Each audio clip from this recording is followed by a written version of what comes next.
Even by the age of only 10 years old, Gisèle Marc felt that she was somehow different from other children. At the school she attended in Jouy-sur-le-Côte in northeastern France, she'd constantly overhear rumors being spread about her and her family, that her mother and her father weren't her real parents. Gisèle began to believe that she'd been abandoned by her real parents, or even that she was the child of someone of ill repute, making her feel ashamed and shunned by children her own age. It took until she was 10 to finally work up the courage to ask her mother about it, to which she was told the truth, or at least part of it. When Gisèle was 4 years old, she had been adopted by the people who were now her parents. You spoke German, but now you are French. After that, Gisèle's adoptive mother refused to tell her anything else for the rest of her life. It was only when Gisèle was searching her parents' room for answers about her true origins that she came across her birth certificate. There, tucked away in a drawer and kept secret from Gisèle all this time, were documents containing the answers about where she'd really come from.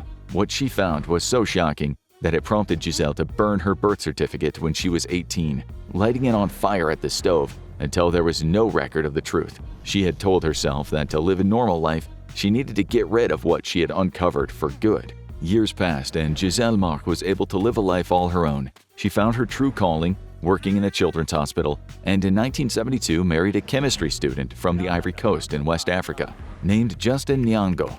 The couple bought up an old hotel just behind Stanislas Square, refurbished it into a house, and had 4 children: Virginie, Gabrielle, Gregory, and Matthew. But the dark secret of her own birth and the lingering unanswered questions she still had hanging over herself were catching up. Initially, she didn't tell her own children, worried that the revelation that she was adopted could weaken their bond with their grandparents, Gisèle's adoptive mother and father. But eventually, after her mother passed away in 2004, Gisèle revealed the truth. Shocked, her children asked her questions about her past that she simply didn't have the answers to. So Gisèle set about uncovering the truth. According to the birth certificate and adoption paper she had burned, Gisèle knew that she'd been born in Bar-le-Duc, another area in the northeast of France. During her research, she reached out to the Arleston archives in Germany too, to see if there was any mention of her in their organization's records. The Arleston Archives is an international center for tracing documentation that links to those who faced Nazi persecution, including the victims of the Holocaust and those who lived in the regions the Nazis occupied during World War II. The archives contain around 30 million documents recovered from concentration camps that detail everything from the Nazis' horrific abuses of human beings to forced labor practices and the many people who were displaced as a result of their actions. Much to her shock and surprise, Gisèle Marc not only received a response from the Arleston Archives in March of 2005, but what they discovered about her completely changed everything she already thought she knew. Gisèle hadn't been born in Bar-le-Duc. In fact, she wasn't born in France at all, but near Liège in Belgium. And that wasn't all. Much to her dismay, in her quest for answers about her own history, Gisèle Marc had uncovered a truth so horrifying that it caused everything she ever believed about herself to waver. Her children had, at times, been the only people of color in their classes, and often received cruel mockery from other children. On more than one occasion, Gisèle even had confronted the children and the parents responsible for making such vile remarks. Now she had discovered that after defending her family against racism, she herself had been born as a result of one of the most deplorable racial projects in all of history. The maternity home at the Château de Wegmont, where Gisèle was born, was established and run by the SS, the paramilitary arm of Adolf Hitler and the Nazis, responsible for the genocidal murder of approximately 6 million Jewish people, as well as millions of other victims during the Holocaust. The Nazis' deplorable exploits didn't end with torture and imprisonment, though. Their ideology had been built on the beliefs in eugenics and their ideas of racial purity, with their ultimate goal being the creation of a race of pure-blooded Aryans to eliminate all other races of people from existence. And part of how they set about trying to accomplish this goal was through what is known as the Lebensborn program, a secretive and diabolical scheme of Nazis employed to rapidly create their Aryan master race by encouraging the birth of children that they deemed to have, quote, good blood. And now Gisèle Marc had just discovered that she was one of the thousands of children born as a result of this program. This is the horrifying reality of what really happened during the Lebensborn program, the Nazis' top-secret baby breeding factories. The German word Lebensborn roughly translates to the wellspring of life or the fountain of life. In other words, the project was intended to create the foundations for many future generations of the Nazis' descendants. The program came as a direct result of the Nazis' racial ideology, as outlined by Adolf Hitler himself. The Nazi leader thought of himself as a profound thinker and had managed to convince those who shared his views that he had the key to understanding the complexities of the world. According to Hitler, people's characteristic traits that make somebody unique, such as their abilities, behaviors, and attitudes, came as a result of what he called racial makeup. It was his belief that almost all human traits were passed down genetically through subsequent generations, and that no way a person could be born without these qualities. A lot of Hitler's and the Nazis' views were derived from German and social Darwinism of the late 19th century, and the ideas that human beings could be collectively classified as belonging to certain races, each with their own inherent characteristics. These encompassed everything from outward appearance to physical strength, intelligence and ways of thinking, and even military prowess and appreciation for culture. A lot of Nazi ideology drew on similar erroneous theories from eugenicists, and a number of their policies and actions were the result of beliefs and ideas like racial hygiene. In fact, one of the core beliefs of eugenics is that human heredity is fixed, and that any societal problems, including things like crime, mental illness, and even poverty, were the result of hereditary factors. These issues, of course, are far more complex, with massive environmental, societal, and economic factors that directly influence them. Nobody is born more likely to commit a crime because of their heritage. Systemic disenfranchisement and a lack of access to affordable education, healthcare, or job opportunities are more likely to be contributing factors. By 1933, when the Nazis rose to power in Germany, ideas related to eugenics and racial hygiene had been deeply embedded into the public consciousness. Hitler encouraged his followers to share in his own vile blend of eugenic theory combined with racism and anti-Semitism. The Nazis and those sympathetic to their ideology believed that hereditary traits were the cause of what they viewed as society's problems, and the party itself aimed to not only develop biological solutions for those issues, but also to implement them through public health campaigns and programs, which is how the Lebensborn program came to be in existence. In addition to their ideology being centered around eliminating other races and specific traits from German society and the world at large, the Nazis also set out to produce what they felt would be a generation of pure-blood Aryan Germans. From the party's earliest days in the 20s, Hitler himself was fixated on the concept of the Aryan and promoted it heavily, to the point where he and other radicals like him believed in the unfounded concept of bringing an Aryan race into existence. Now, if you've not heard the term in use before, the word Aryan was a term used by European scholars throughout the 19th century to describe those who had descended from the Indo-Germanic and Indo-European peoples that thousands of years earlier had settled throughout parts of India, Persia, what is now modern-day Iran, and areas of Europe. Initially, the term Aryan was actually used to describe the similarities between European languages and some of their shared roots and origins. However, that was until the Nazis got their hands on the word. Actually, the Nazis weren't the first to incorrectly reinterpret the word Aryan, but they were certainly the most extreme proponents of this false definition. Among those who wrongly used the term for a category of linguistics to refer to ethnicity and race was a French racial theorist in the 1800s named Arthur de Gobineau, who specifically used the term Aryan as if it was a racial category instead. Even though the original definition of the word referred to the study of languages and their structures, this didn't stop scholars throughout the 19th and 20th century from using the term as a racial grouping of people, with some even promoting the idea that Aryans were racially and culturally superior to other races, an idea that Hitler bought into. By the time the Nazis rose to power, their concept of the Aryan race had come to mean people with certain traits that they believed indicated superiority. The most commonly cited ones are blonde hair and blue eyes, but it went even further than just those particular features. Legislation in Nazi Germany used the term Aryan to diminish the rights of Jewish German citizens, excluding them and any other groups of people considered to be non-Aryan from public life. While the definition of non-Aryan was left murky and could have been better summed up as anyone the Nazis disliked, someone seeking to prove that they were of Aryan descent had to trace their ancestry back to the 1800s. For members of the SS, their lineage had to be traced back even further, to 1750, given that they were considered to be elite among the Nazis. So even though the term Aryan fell out of use, the belief in the concept of an Aryan race still permeated throughout the Nazi Party. In order to build the foundation of this purely Aryan race, Hitler wanted to increase the number of marriages in order to pump up Germany's birth rate. In particular, couples deemed to be racially Aryan by Nazi standards were encouraged to marry and have children. Proof of racial purity was required in order for any marriage to be approved as of 1935. after the law for the protection of German blood and German honor was passed. This means that anyone who was considered Aryan by the Nazis was prevented from marrying anyone who was Jewish, a person of color, or who had Roma heritage. Hitler introduced the legislation that incentivized those couples to wed and start families. He even staunchly recommended that German families should conceive 4 children at a minimum. Yeah, no thanks, hard pass on that one.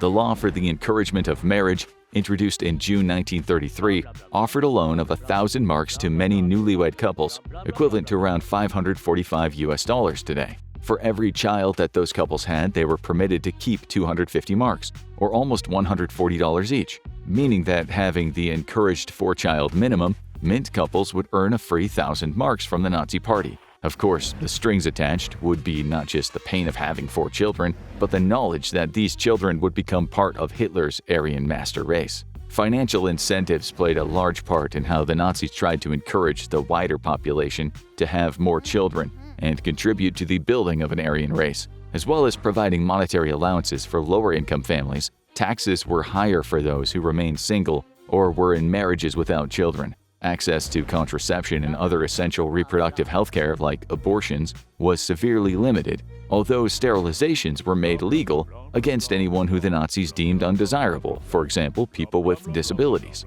While it might sound counterintuitive to Hitler's goals, divorce was also made easier by the marriage law of 1938, but primarily for men. In particular, if a man had already had the recommended 4 children within one marriage, he was granted the right to divorce in order for him to remarry and have even more children. Childless couples were also encouraged to divorce. But what about those who were unmarried? With the staggering amount of laws and propaganda implemented by the Nazis that actively encouraged marriage and childbearing, there was immense societal pressure placed on those who couldn't find a partner. To fix this problem, the Lebensborn program was created. The Lebensborn program, established in 1935, was another facet of the Nazis' attempts to radically reshape Germany into a purely racially Aryan nation. Initially, it was overseen by Heinrich Himmler, the head of the SS, and the program focused on encouraging members of the division of the Nazis to have large families. Men working within the SS were told to have children that the Nazis deemed to be racially valuable,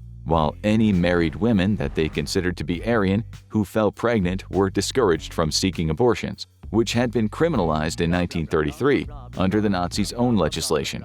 Himmler, as the head of the SS, took direct supervision of the program, to a level that some even considered to be voyeuristic. Any marriage applications made by members of the SS had to go directly through him for approval, and he made it clear that any he did approve were expected to reproduce. He also took a strange level of interest in any children that happened to share his birthday of October 7th, personally sponsoring those newborns and even becoming godfather to some of them.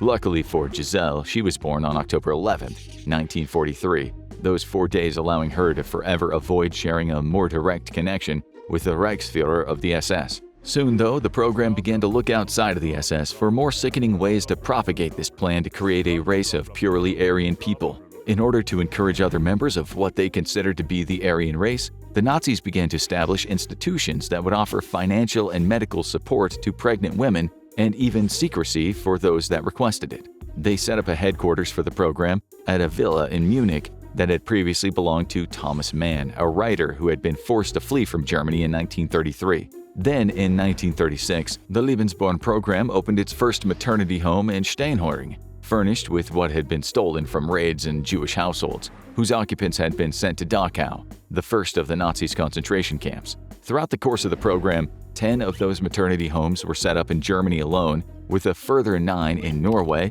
2 in Austria, and 1 each in Denmark, Luxembourg, Holland, France, and of course Belgium, where Giselle Mark was born. Unmarried women had to pass a racial purity test in order to be allowed to participate in the program, with only those who were deemed to be racially pure permitted to meet and have children with any officers of the SS who lacked families of their own. In order to successfully pass the test, their family lineage had to be traced back at least 3 generations, with only 40% of these women being accepted into the Lebensborn program, less than half of all who applied. Of course, those who had blonde hair and blue eyes were considered to be more preferable candidates, provided they also met a stringent health requirement and were considered to have an acceptable level of medical fitness. Those who were accepted were provided a safe place to give birth to the children of SS officers, with discreet medical care being offered to the women who were married as well as to those who were not. Influenced by the Nazis' propaganda but unable to find a spouse, some of these women were enticed by the idea of having children with SS officers, especially given the financial penalties unmarried and childless people were subject to. Doing so in secret meant that they could avoid potential judgment from their families from having children without marrying. One of these women was Hildegard Lutz. She had been a proud member of the female equivalent of the Hitler Youth, the League of German Girls, since 1933. Her loyalty to the Nazis made her eager to enter into the state-sponsored Lebensborn program at only 18 years old. In addition to having blonde hair and blue eyes, traits that made her an example of an Aryan woman according to the Nazis, Lutz was described by SS officers as having other physical characteristics that meant she was built for childbearing. Rather than telling her parents that she planned to join the program out of concern they would disapprove or intervene, Lutz lied and claimed that she was leaving home to take part in a residential course about National Socialism or Nazism. In reality, she was taken to a castle in Bavaria with 40 other girls all living under assumed names. These women were provided with amenities like common rooms for sports and other leisure activities, a music room, a library, and even a cinema.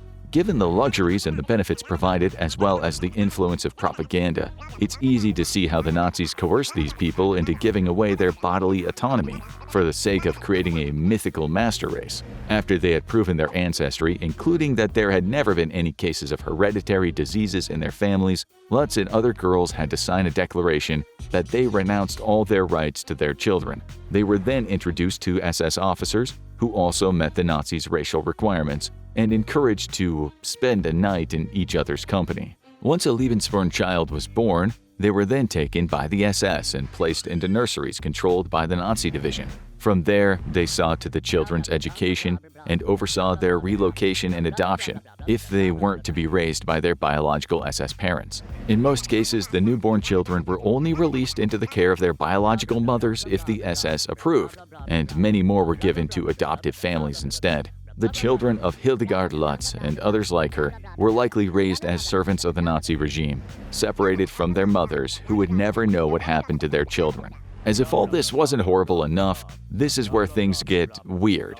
And we're talking some real Rosemary's Baby type stuff. According to historians, as part of the Nazis' ideological education of these women and their newly born children, the Lebensborn staff would conduct a ceremony for each baby, inspired by old Nordic customs. Think of it like a baptism, but rather than bringing a child into a religion, it was an attempt to indoctrinate them into Nazism from birth. A congregation would gather underneath a portrait of Adolf Hitler and the Nazis' infamous swastika flag. A master of ceremonies would then produce an SS Ehrendolch, or the SS honor dagger, awarded to all members of the SS under strict rules developed by Himmler.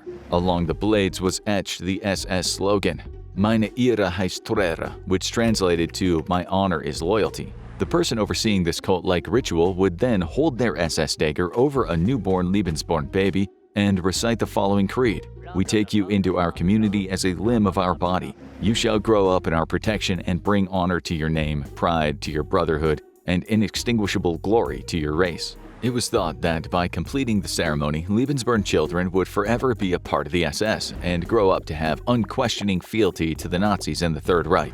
However, by 1939, the program wasn't exactly going according to plan. Although the conflict had long been expected, in September 1939 the Second World War officially began when the Nazis invaded Poland. From there, the war would quickly encompass a majority of countries the world over, as the Allied forces retaliated against the forces of Nazi Germany and the other Axis powers. As a result of the war, and not having produced the results he desired through the Lebensborn program, Heinrich Himmler issued a direct order to all members of the SS and the Nazi police. He told them to have as many children as possible in order to compensate for any casualties that the Nazis' army suffered as a result of the Second World War. And he meant as many as possible, even going as far as to encourage Nazi officers to procreate with women they weren't married to. This wasn't exactly taken as he had hoped, with pushback from many German citizens who felt that the Nazi support of mothers who had children outside of marriage was immoral. While this did force Himmler to backpedal on the order, he never outright condemned the practice of having what were considered illegitimate children.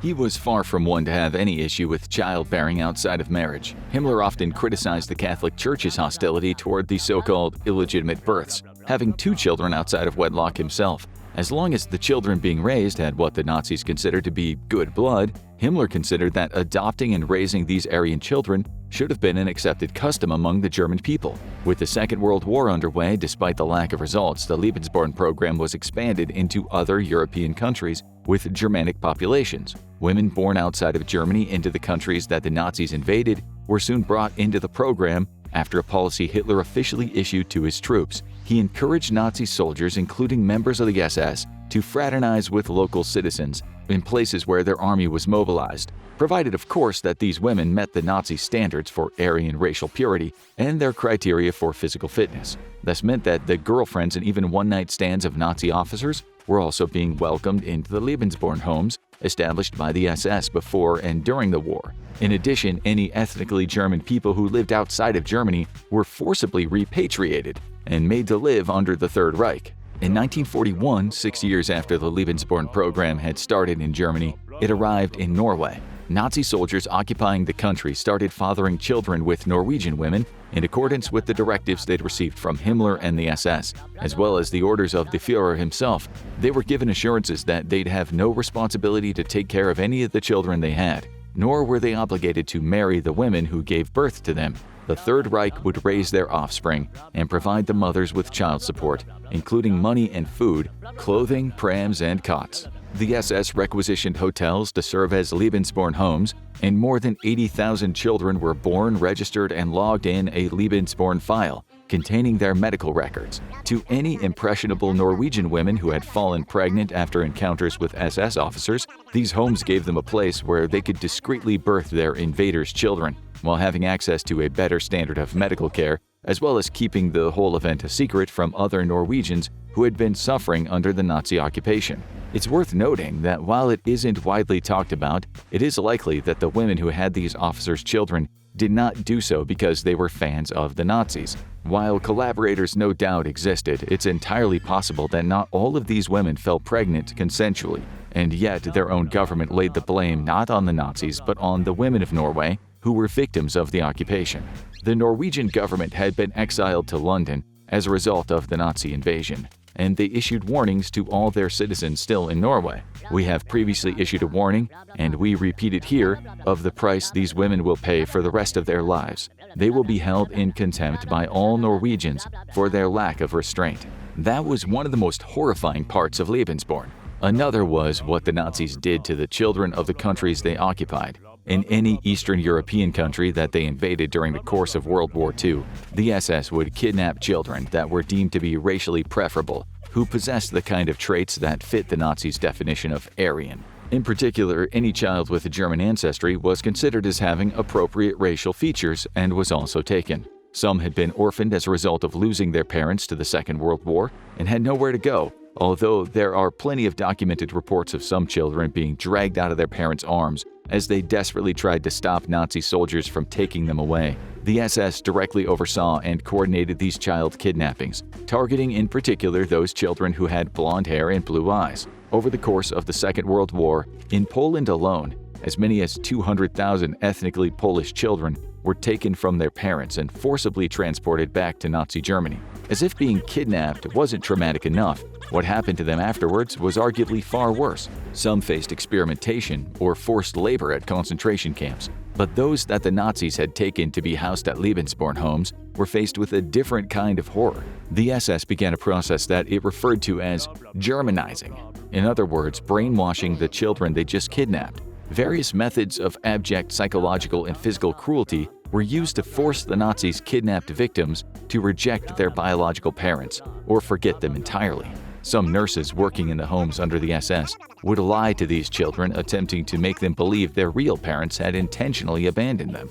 Others were made to believe that they were German and were placed among families in Nazi Germany to raise them under this belief. Many of the adopting families weren't even told the truth, and instead they were told by the SS that they were adopting German children who had been orphaned by the war. not children stolen from an entirely different country. For those children who refused to submit to the Nazis' re-education efforts, SS officers would relentlessly beat them, and any who still resisted after physical violence were often sent off to concentration camps like Kalisz in Poland. There, they were exterminated at the hands of the SS. And of course, the Nazis weren't above exterminating people in the countries they invaded and orphaning children in order to kidnap them for the Lebensborn program. In one particular instance, in 1942, an SS unit kidnapped a selection of children in a Czech mining village named Lidice. This was done as an act of reprisal after Reinhard Heydrich, the SS governor, was killed in Prague. To retaliate, the Nazis brutally exterminated every adult man in the village of Lidice and then took a hand-picked group of 91 surviving children back to Germany. Of those children, only 9 were deemed worth Germanizing. The rest were sent to camps, like Dzierżonice or Lichmannstadt, concentration camps designed especially for children, before being sent on to extermination centers. With the looming end of the Second World War also came an end to the Lebensborn program, but sadly not an end to its lasting consequences. After the advance of the Allied forces and the death of Adolf Hitler in 1945, American troops marched into Steinhöring near Munich, the site of the Lebensborn program's headquarters, as well as its first maternity home. There, soldiers discovered around 300 children, all aged between 6 months and 6 years old. In homes near other German cities like Bremen and Leipzig, British and Russian forces also found more Lebensborn children, all left abandoned. Their mothers and most of the Lebensborn staff had fled in fear of reprisal for their role in the SS. For his own part, SS leader Heinrich Himmler took his own life after the Nazis lost the war. Following the war, most of these children were put up for adoption. A lucky few were sent back to their birth families, including a handful of those who had been kidnapped from other countries. Any of these children, many of whom living with Nazi-sympathetic German families, were sent back to home countries that they'd been taken from. But unfortunately, not all of them were found and made it back to their families. For those back in Norway who had either willingly or unwillingly birthed SS officers' children, the effects of Lebensborn were felt long after the war had ended. True to their threats, the returning Norwegian government had several thousand women arrested and jailed, despite none of them having committed any crimes, still choosing to punish them over laying the blame on the occupying Nazis. These women were subjected to public humiliation, some of them having their hair shaved and being paraded through the streets while other people spit on them. Anyone who had been seen having so much as a conversation with a German soldier was considered a heinous traitor. A considerable number of these women, many who had been victims of the Nazis' occupation, were left unemployed and traumatized. As for the Norwegian Lebensborn themselves, one was reported as saying, "We will never be rid of the stigma, not until we are dead and buried. I don't want to be buried in a grave, I want my ashes to be scattered to the winds. At least then I won't be picked on anymore." Norway's government even tried to deport Lebensborn children who'd been born there as a result of the program, although this scheme was vetoed by the Allied forces. When a prominent psychiatrist claimed that these children should be institutionalized, the government forcibly incarcerated hundreds of the 8,000 Norwegian Lebensborn children in mental institutions. Here, many were subject to abuse and having their skin scrubbed to the point of bleeding. One Norwegian minister said in 1945, "To believe these children will become decent citizens is to believe rats in the cellar will become house pets." Later in life, many of these Lebensborn children were able to take legal action and received limited financial compensation for what was done to them. However, the Norwegian government has refused to accept fault for the treatment these children received. As for the other victims of the Lebensborn program, it's almost impossible to tell exactly how many children were kidnapped from Nazi-occupied countries. Shortly after the culmination of World War II, it was believed that around 250,000 children had been forcibly sent to Germany and re-educated by the Nazis. Those who had been successfully Germanized would likely have no idea where they originally came from, and neither would their adoptive German parents. Some German families outright refused to return their children who they had adopted as part of the program. Germanized children even rejected the idea of going back home, believing themselves to be ethnically German, thanks to the Nazis' propaganda and brainwashing. During the 10 years of the Lebensborn program, at least 7,500 children were born in Germany alone. Following the war, only 25,000 of the kidnapped Lebensborn children were ever tracked down and safely returned to their biological families. A bittersweet ending for this awful part of history. For more on the horrific history of the Nazis, check out A Day in a Nazi Concentration Camp, or watch this video instead.